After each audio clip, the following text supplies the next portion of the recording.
Morning, guys. This is Eugene, the Compton Gardener. Just out here in my front yard doing a quick tour of my fruit trees. I also have decorative trees, but won't be really going over those too much because you know I plant those for the flowers for to attract the bees. So everything is pretty much centered around the idea of giving back to nature and attracting the bees and the butterflies and everything like that.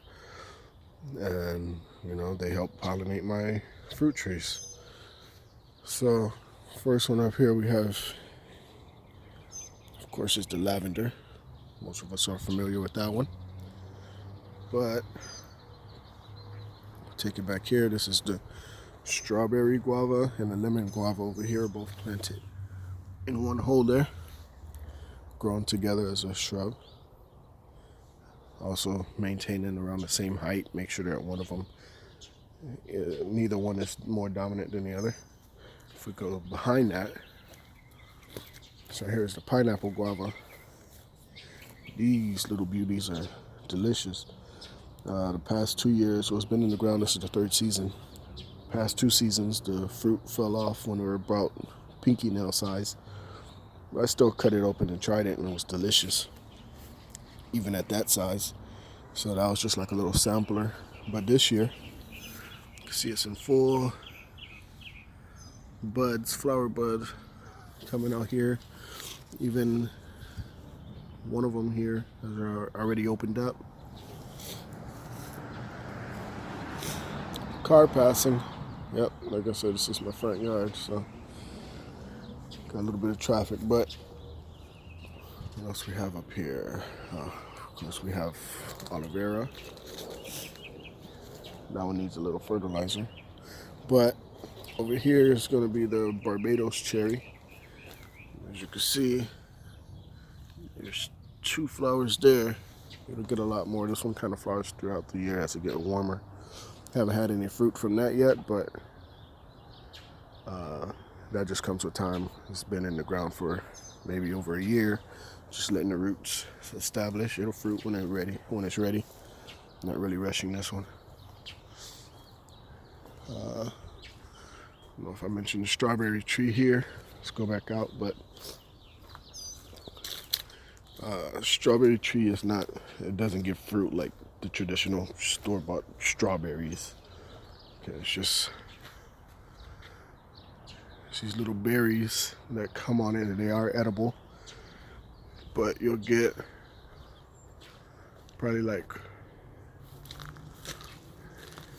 only get like 3 strawberries a year or so, but they come from these little clusters. I'm not really sure what pollinates it, what gets inside those little holes there, but sometimes fruit develop and I'll eat it. This one is more as an accent tree. Just grew that one there. Over here is the natal plums. I have 2 of them here in the ground. Now, natal plums, a lot of people, they grow these trees as a border, also to keep people out of the property because it has these thorns on them. This one is not as thorny as this one here, which is on the parkway side. You can see these big thorns there. And they're pretty good. You just have to wait until they're fully red.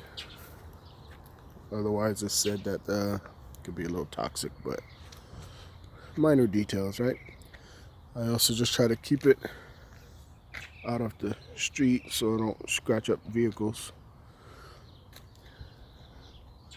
Of course, we have my rosemary hedges on both sides, so there and there. I don't really use the rosemary, but I just got it as a hedge just so people don't cross through.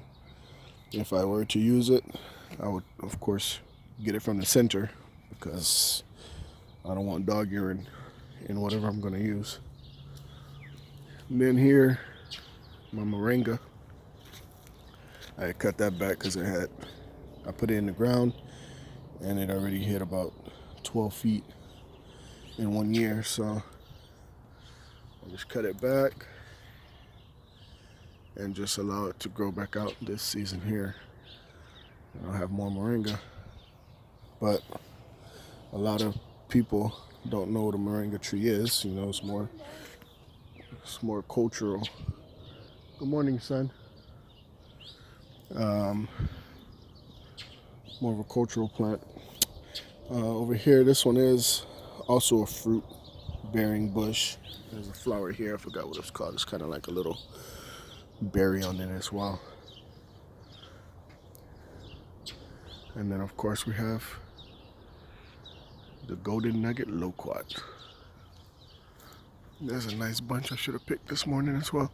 So I was out here this morning picking them, and we're coming towards the end of the season on that. So far I got about 35 pounds of fruit. This is just what I picked this morning. So I'll take those inside now. And in the next couple days, come back out, pick up some more if I need some. But pretty much for now, that's it. And then of course, like I said, we have other plants here that just kind of fills in the space, make it look nice and stuff like that. You know, heavily bamboo. We have the jasmine over here, which I love because it's right by the door. So when that starts to flower, oh, it's amazing. Sometimes I'll just come out here and just sit right there on the front steps and just, you know, take it all in.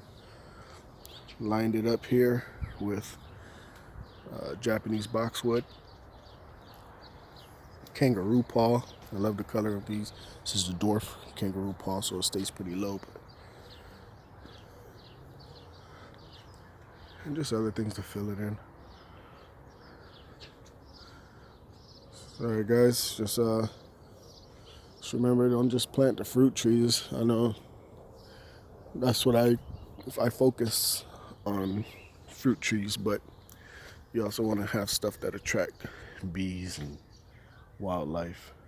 As you heard in most of the videos, probably you hear a lot of birds chirping. Yeah, I like to think that that's mainly for my yard. Sometimes I see an occasional parrot out here somewhere in the back, but it gives me that nice feeling that, you know, if the wildlife loves it, it means I'm doing something right. Y'all have a good one.